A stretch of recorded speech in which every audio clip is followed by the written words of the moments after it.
میں نے آج تک نہیں دیکھا کہ کسی مردے کو سفید رنگ کے علاوہ کسی اور رنگ کا کفن دیا گیا ہو، کالے رنگ کا، نیلے رنگ کا، پیلے رنگ کا۔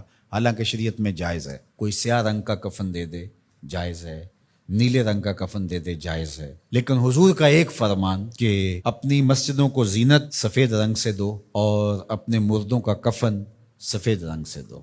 سفید رنگ سے کفن دینا مستحب ہے، لیکن اگر کوئی اور رنگ سے کفن دے دے تو وہ بھی جائز ہے۔ لیکن ہم نے وفات کے موقع پر کبھی اس مستحب کو بھی ترک نہیں کیا، یعنی غم کا موقع ہو تو ہم مستحب بھی ترک نہیں کرتے، اور شادی کا موقع ہو تو صرف ایک نکاح رہ گیا ہے جو سنت کے مطابق، باقی ہماری پوری شادی کی رسوم و رواج جو ہیں وہ ساری شریعت سے متصادم ہو گئی، الا ماشاء اللہ۔ باقی صرف نکاح رہ گیا، تو وہ بھی لوگ کہتے ہیں وہ پہلے جا کے مسجد میں کر آئیں تاکہ یہاں یہ تکلف بھی نہ ہو، اور وہاں پوری ہماری شادی کی تقریب جو ہے وہ ہماری مرضی کے مطابق۔ یہ خاندانی رسم ہے، یہ ہم نے میڈیا پہ دیکھی تھی، یہ سوشل میڈیا پہ دیکھی تھی، یہ ہمارے ایک دوست کی شادی پہ گئے تھے، یہ ہم نے وہاں دیکھا تھا، اور کتنی تہذیبوں کا مغلوبہ بنا کے ہم ایک تقریب کرتے ہیں اور اس میں ہماری خواہش ہوتی ہے۔ ہم شریعت سے نہیں پوچھتے کہ شریعت اس کے بارے میں کیا کہتی ہے۔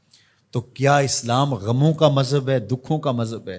خوشی کے موقع پر آپ اسلام کو نہیں بلائیں گے؟ آپ مجھے غم کے موقع پہ آواز دیں، فوتگی کے موقع پہ آواز دیں، میں چلا آؤں، اور جب شادی ہو تو آپ مجھے کارڈ ہی نہ بھیجیں، تو میں کہوں گا کہ میرا آپ سے صرف یہی تعلق ہے۔ غم کا موقع ہو تو آپ شریعت کے مستحب کا بھی خیال رکھیں، اور شادی کا موقع ہو تو آپ شریعت کی پرواہ نہ کریں۔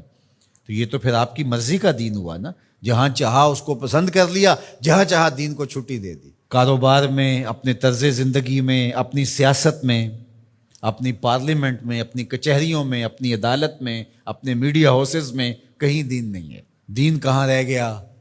اللہ اکبر۔ اقبال نے جو شکوہ میں کہا کہ اگر مسجد میں صف آ رہا ہوتا ہے تو غریب، دین غریبوں کے پاس رہ گیا۔ دولت بڑھتی جاتی ہے تو دین بھی مرضی کا ہوتا جاتا ہے۔ مولوی صاحب کو پابند کرنے چاہتے ہیں لوگ کہ آپ اس طرح کا دین دے جس طرح ہم چاہتے ہیں، تو یہ تو اپنی خواہش اور آرزو اور تمنا کا نتیجہ ہوا۔ تو اللہ فرماتا ہے پھر یہ کیا ہوگا اگر تم ایسا کرو گے تو آخرت رہی، وہاں تو اشد عذاب تمہیں ہوگا ہی، دنیا میں بھی تمہارے لیے خزی رسوائی ہے۔ اور آج ہمارا مسئلہ کیا ہے؟ آج ہم نہ دنیا دار ہیں نہ دین دار ہیں۔ کافر تو سیدھے سیدھے کافر ہیں اور اپنا ان کا نظام ہے اور اس نظام کے مطابق چل رہے ہیں، اور ہم کیا ہیں؟ ہم رادے بٹیر اور رادے تیتر۔ کبھی ہم کہتے ہیں ہم مسلمان ہیں اور کبھی کہتے ہیں نہیں، ہم جدید تہذیب کے نمونے ہیں، اور ہم اس صورت کے اندر اپنے آپ کو دکھانا پیش کر رہے ہوتے ہیں۔ تو ہماری شکلیں روز بدلتی رہتی ہیں۔ مسجد میں آتے ہیں تو ہم ٹوپی پہن لیتے ہیں، اور پھر ہم ٹوپی بھی وہیں چھوڑ جاتے ہیں، اور میں کہتا ہوں نماز بھی وہیں چھوڑ جاتے ہیں۔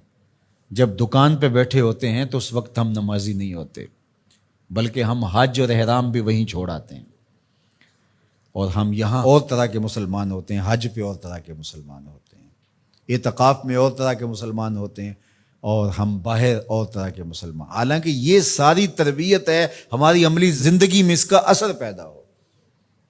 جب سجدہ کریں تو سجدے کا نور لے کے گھر پلٹیں، جب رکوع کرے تو رکوع کا جمال ہمارے ساتھ سفر کرے، جب حج کرے تو حج کا نور ہمارے ساتھ اتر کے آئے اور ہم اس کو معاشرے میں بانٹیں، اعتکاف کا جمال ہماری طبع کے اندر راسخ ہو جائے اور ہمارے اندر جو ہے وہ نور بکھیر دے۔ تو مسلمان کا دین اور دنیا الگ چیز نہیں ہے، مسلمان کا دین اور دنیا ایک ہی چیز ہے، اور وہ اکٹھے چلتے ہیں، اور ان کو جدا کریں گے تو پھر چنگیزی کے علاوہ کچھ باقی نہیں رہے گا۔